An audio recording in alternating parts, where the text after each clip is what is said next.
Welcome, Sagittarius. This is Regina from Pacific Tarot, getting ready to do your Love Gems reading.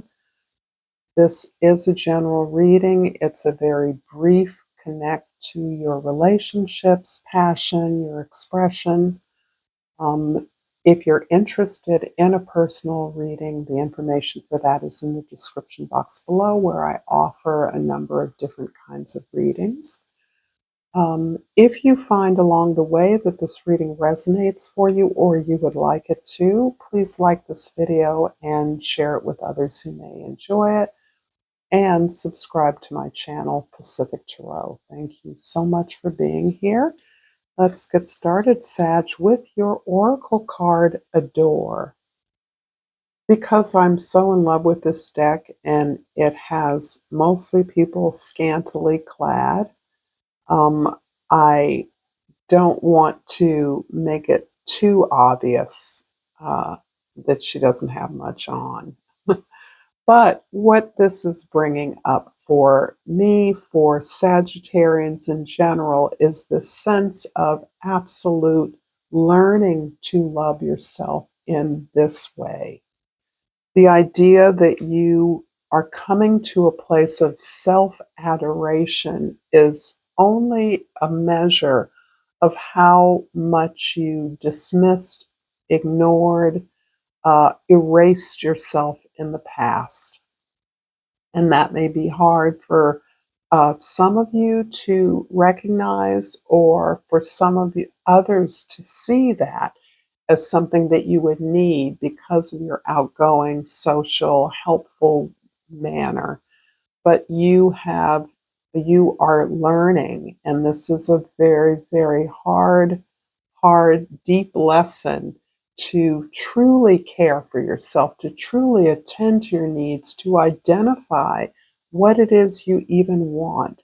This is all part of the process of learning to respect yourself, not simply love yourself, but to open up your heart in a way that invests trust in who you are. I would even venture to say that many of the Sagittarians I'm speaking to have some trust issues, have some intimacy issues.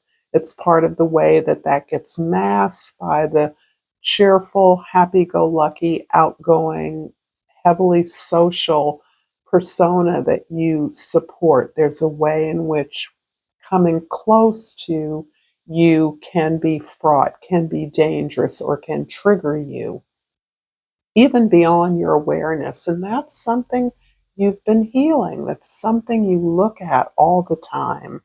So how are you representing yourself? How are you showing up?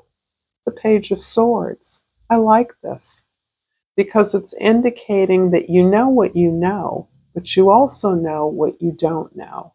And what you don't know is how deeply you have been hiding yourself from others because of these issues of trust with intimacy, so that you perhaps have experienced some real difficult um, bonding in the past. This can be from the family of origin, it can be from some terrible deception or misunderstanding. Whatever it is, you're understanding how deeply you have been uncomfortable being loved, and that your opportunities to love others have been hampered, as you're now understanding, because of your fear of being loved, your mistrust of that. And you now realize that you really don't know which way to go. You're really feeling your way through this process of healing, through this process of personal and self-development, as you see these things more clearly, and your intuition is driving this process. Your incredible sensitivity to other spheres, other energies, other entities is part of the awareness that you are gaining about how you are experiencing the world in ways that you don't allow yourself to see. So you are stepping back, you're taking notes, you're trying to witness your own thoughts as a result of your experiences, because those thoughts are what is manifesting around you in and through your relationships. It's coming towards you as the moon. I sense this has been around you for a long time, in part because it's a major arcana card, but in part because how you have been pioneering this self-loving activity, this healing that you've been engineering around what you realize you don't have for yourself, what you haven't been able to give yourself.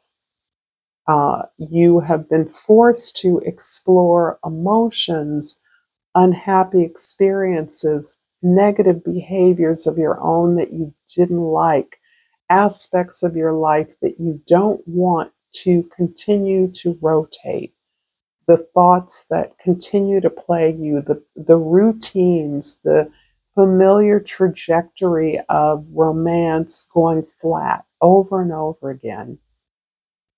This has forced you to go inside and to really uh, connect with your guides, with your ancestors. For me, ancestry is always so critical at connecting with those who are whose efforts produced you quite literally, and who have some understanding of your path, your mission, your purpose, your capacity, your potential. And you have been working to activate that potential in your life. And so connecting up with these guides, people that are always there for you, as you have so often been there for others, the cheerleader. You have a spirit team, and my sense is that you are back in school with the spirit team. Your dreams are almost like lessons, they're almost like classes at university. You are given assignments and you complete them in your dream life, and you wake up quite often with a whole new assignment, a new idea, a new understanding of yourself. This is where you're comfortable. I'm going to pull some romance cards to lighten this up a little bit. And because there's no law against it being fun, I do have a Sag rising and a whole lot of Sag planets. So I really do like things to be fun, even though I'm a serious Capricorn. And I pulled the card Figuring It Out from the Spiritual Intuitive. I know I was wrong, and I will fix it and make it right with you. This feels like self-talk to me, and it certainly can have a lot to do with your former relationships or significant partners. But this is your acknowledgement that you have more responsibility to bear for things that didn't work out than you might have seen in the past. And from the Confessions of a Soulmate, I pulled Learning. You're unique and special, and I've never met anyone like you before. You have opened me up to things that I never knew were possible. I'm so strong because of the power of our love. You've opened my heart to the truth, and I am very grateful for the lessons that we are both learning anew. So, as Confessions of a Soulmate, this is what a soulmate would tell you. And this is really reinforcing that, okay, yeah, maybe you've done some things that weren't right. Maybe you see your flaws, your errors in a former relationship, but it doesn't seem to have minimized the regard that someone still has for you. And perhaps the possibility of a reconnection. And finally, from the love message is no communication. And this may really fit into that kind of a scenario of relationship. No matter what happens, my heart will always belong to you. And of course, we all know that every relationship is not meant to exist permanently in the physical world, right?